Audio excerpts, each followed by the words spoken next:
In Philip Jose Farmer's novella, The Lovers, one of the most interesting parts of the world building has to do with ideology, with ideas that are lived out as a particular philosophy, also as a religion with its own metaphysics. And Hal Yarrow, the main character of the work, is somebody who has been brought up within this religion, but is not having a particularly good time with it. He is a believer, but he's got some worries, some questions that he can't actually get answered. But he is also living it out, and it's through eventually talking with the wogglebug Phobo, he's able to extricate himself from it to the degree that he is. So we've got this guy, Isaac Sigman, and actually he gets invoked, as in like, Sigmen preserve us, right? As an important religious figure. He is the forerunner in this religion, and he's credited with writing important texts like the Western Talmud. As it turns out, it's got almost nothing to do with the earlier Jewish Talmuds or anything like that. And Philip Jose Farmer clarifies in an interview that Isaac Sigman is actually Icelandic. He's one of the people who came from Iceland, and that's part of the Haijac. We could call it political community, the Haijac Confederation of survivors of the Great Apocalyptic War. And Sigman produces this extensive belief system that is spread across the entire Haijac Union, and it has some important behavioral components to it. But here we're mostly interested in the belief component. So it's a belief system, and it's structured like a salvific religion. It gives you sort of a guidance in life about how to make your way towards what's good, or as we're going to talk about, what's real, and away from what's bad or unreal. And as in many systems, there's a good guy, there's also a bad guy. Sigmund's brother is the bad person in this, sort of like the devil. It's also structuring an entire political community, and you could even say not just political, but pedagogical community, in which people are brought up. And there's all sorts of aspects to that reinforce it. Now, we get a little vignette of this very early on with Hal, and he's thinking about how things are not working out for him with his wife and his job, and he's got this MR, this rating that is going down, and he says, "Oh, Sigman." Sigman, of course, is the originator of this religion. "Why can't I be content with things as they are? Why can't I accept reality fully? Why must I have so much of the backrunner in me? Tell me. And what is the backrunner? The backrunner is the bad guy, the one who makes things unreal, the one who suggests to us ways of living or choosing or doing or speaking that go against the forerunner's vision." Now, Hal himself, as we find out in his discussion with Phobo, actually discussions, because these go on for quite a while, Hal has questions. And there's this really interesting discussion that's going on that we're going to come to and look at a little bit more closely in a bit. Here's the point that we want to think about right now. Hal says, "I have thought about that very question." And Phobo says, "Did you ask anyone?" "No," Hal said, feeling trapped. "We were allowed to ask questions, of course, of our teachers, but that question was not on the list." Now, this is an incredibly revealing feature of this belief system as it has evolved. Phobo says, "You mean to tell me your questions were written out for you and you were confined to those?" "Well, why not?" Hal said angrily. "Those questions were for our benefit. The Sturch knew from long experience what questions students ask, so it listed them for the less bright." "Less bright is right," said Phobo, "and I suppose that any questions not on the list were considered too dangerous, too conducive to unrealistic thinking?" Hal nodded miserably. So there are some questions that are allowable, and then there are other questions that are out of bounds, that could get you into trouble, that could lead you down the wrong path. And nobody really knows who's got those questions in their mind because you can't bring them up. This is another way in which the system is constructed to, sort of keep people within it mentally. There's actually a name for something that consists of a list of questions that are allowable and then the proper answers to it.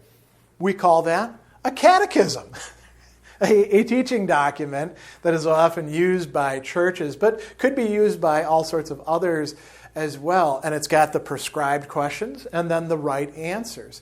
All this does is reinforce belief rather than provide intelligibility, let alone promote intellectual, dispositions such as curiosity or systematic thinking. And so for a lot of people, including Hal, doubts and speculations and problems do arise, but those can be explained in terms of the influence of the backrunner. And there is this view that anything that you do that's bad or wrong is because of the influence of the backrunner or the devil or the agent of evil and chaos within you that you're giving into.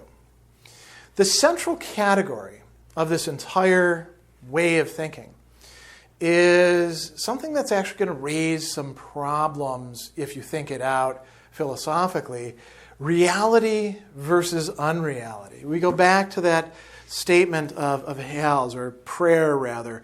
Why can't I accept reality fully? What is it to accept reality fully? Is it to be a passive, recipient of just what's in front of you and not make any judgments? Or is part of the human reality that you have to make judgments, but they have to be the right kind of judgments? Right? So this is going to be a very problematic issue. And we see over and over again people bringing up, you have unreal, and it could be thoughts, it can be desires, it can be actions. We want to keep you from committing an unreal act, his wife Mary says to him. What is an unreal act? Well, this requires us to do a bit of thinking. We'll come to that in a moment. Words, unreal statements, unreal things that you say, and even unreal futures. And all of these are connected together. The one who desires to engage in an unreal action is trying to move into an unreal future. And you could say, well, if it's unreal, how then can it actually be? And this is the problematic. Really, pun intended, what is being meant here instead of reality is something like goodness or truth or being in line with the teachings of Sigmen and his followers and interpreters. And I think that that's what you have to substitute in there. Because consider, if you had an unreal desire, how do you define an unreal desire? Well, it's for an unreal future or for an unreal act. What would be an unreal act? One great example would be engaging in the kind of sex that they do, Jeanette and Hal, in The Lovers, with the lights on, enjoying yourself together. Even though it is, of course, prescribed by Sigmen, the goal would be to have procreation without the orgasm and desire and all that kind of stuff. So just wanting to have sex with somebody who you're in love with by itself would be looking for an unreal act to be, engaged in by both of you, right? An unreal collaboration or commingling. Unreal futures get brought up quite a bit as well. And the idea is to steer people into thinking that there's one real way of doing things. There's even an intimation that Sigmund, as he's traveling throughout time to make things real, that part of what that would mean is that he overcomes the very reality of time. There's places in there where Hal says, we all travel subjectively through time. Sigmund traveled objectively. And you say, well, what does it actually mean? And there's a little bit of hinting about what that could be. And it sounds like turning time off. although that's not really followed out. Now, there are a lot of different distinctions between types of reality that get brought up, and this is quite interesting. So, Hal is going to talk about. Here we go. As he's sitting by himself, he's kind of mulling things over. He says, the forerunner had described what his reaction should be, or had he done so directly, when Hal considered that section of the Western Talmud which was read only by engaged and married couples, he saw the forerunner had not actually depicted a physical state. His language had been poetical. Hal knew what poetical language meant, for as a linguist he had access to various works of literature forbidden to others, or it was metaphorical, even metaphysical, couched in terms which analyzed were seen to have little relation to reality. Now that would be a big problem, like the forerunner is not being real himself. Forgive me, forerunner, thought Hal. I meant that your words were not a scientific description of the actual electrochemical processes of the human nervous system. Of course, they apply directly on a higher level, for reality has many planes of phenomena. And here we get to this listing: subrealistic, realistic, pseudo-realistic, surrealistic, super-realistic, retro-realistic. We don't get that this is like the exclusive list, of course, but there's a lot of different ways of being real that are being brought in here. And Hal says to himself, no time for theology, no wish to make my mind whirl again tonight, as on many nights with the unsolvable, unanswerable. The forerunner knew, but I can't. All he knew now was that he was not in phase with the world line, had not been, possibly never would be. He teetered on the brink of unreality every waking moment, and that was not good. The backrunner would get him. He'd fall into the forerunner's brother's evil hands. Right? So this is a good depiction of what's happening. We've got all these different mixed together modes of reality or unreality, and this is kind of, an unclear matter that is never truly clarified. One way in which we do get to see this being made a bit more concrete is through the problematic of will or choice. And now this comes up in terms of like the freedom of the will when Hal and Phobo are talking about the religion and science of the Haijacs, right? This passage is where he says, although we didn't know it, he was himself being cured by Phobo. His almost daily talks with the empathist installed doubts. Phobo read the biographies of Isaac Sigman and the works, the Pre-Torah, the Western Talmud, the revised scriptures, the foundations of serialism, time and theology, the self and the world line. There's a lot of interesting books being mentioned here with suggestive titles. We don't actually know what's going on in any of these parts. But he says that Sigmund's reasoning was buttressed by too many false analogies, metaphors, and strained interpretations.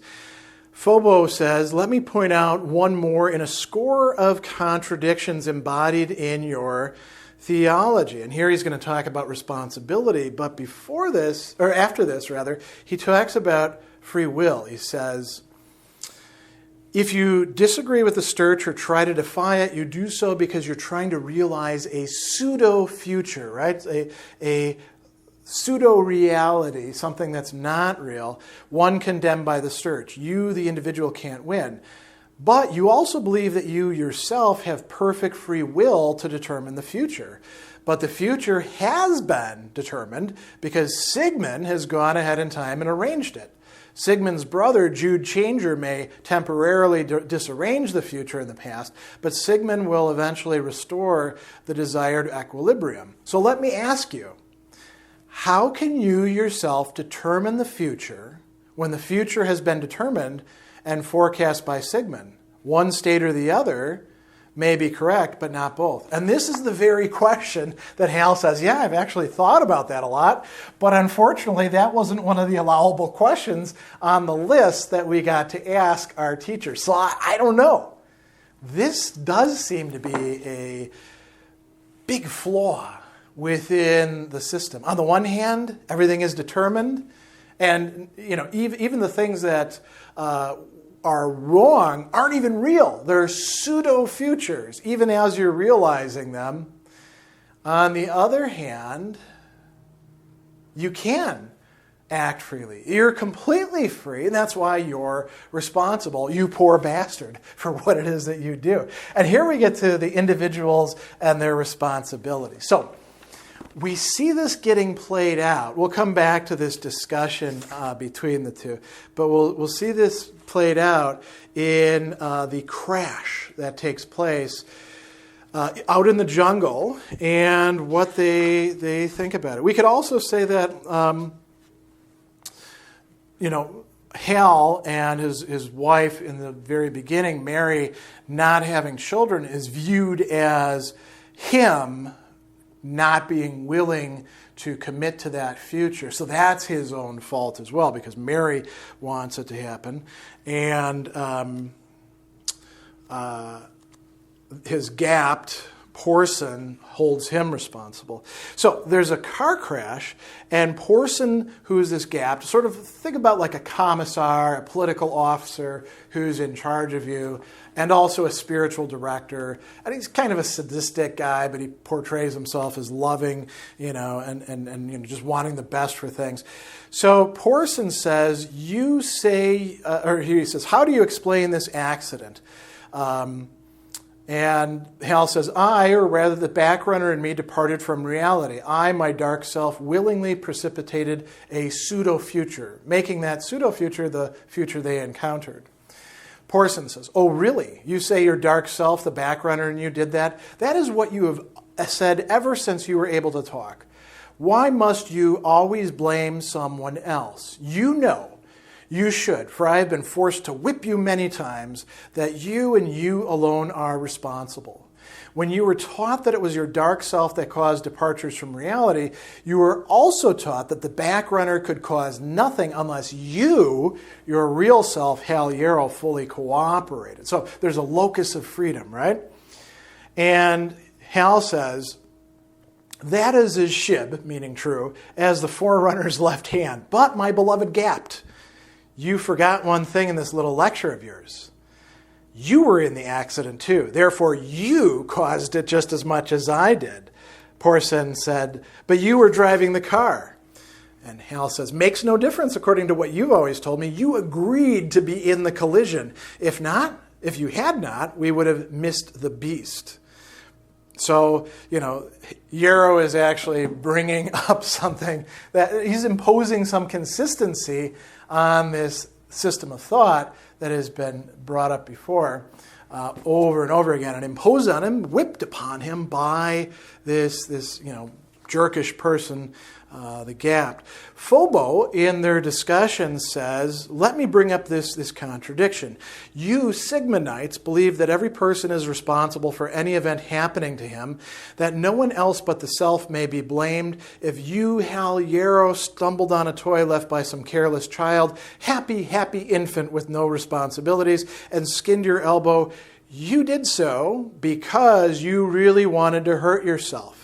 If you are seriously hurt in an accident, it was no accident. It was you agreeing to actualize a potentiality. Contrarily, you could have agreed with yourself not to be involved and so actualized a different future.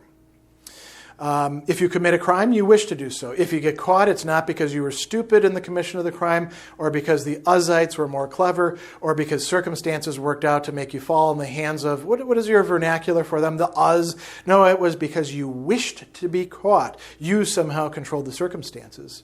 If you die, it was because you wanted to die, not because someone pointed a gun at you and pulled the trigger. You died because you willed to intercept the bullet. You agreed with the killer that you could be killed.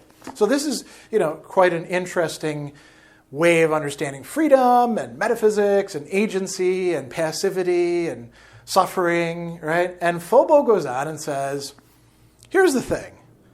Of course, this philosophy, this belief is very shib for the Sturch, for it relieves them of any blame if they have to chastise or execute or unjustly tax you, or in any way take uncivil liberties with you.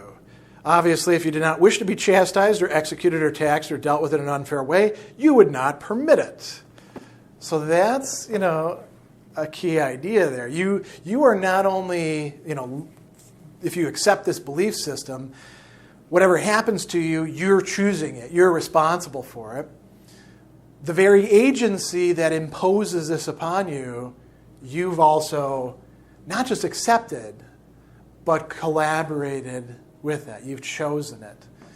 And so, it's in some ways consistent, but it ultimately becomes incoherent and thereby inconsistent. And what we see is that Farmer is presenting this to us as part of the way in which the world, or at least the part of the world that Hal is coming from, the Haijac Confederacy, part of how they think through things. It's a guiding ideology. But he's going to be freed of it, and we're supposed to look on as readers and say, wow, this is some interesting philosophy, but one that's ultimately deeply problematic within this framework. And it's not just that it's okay within this framework, it's also a problem for the characters themselves within this very framework, as we see.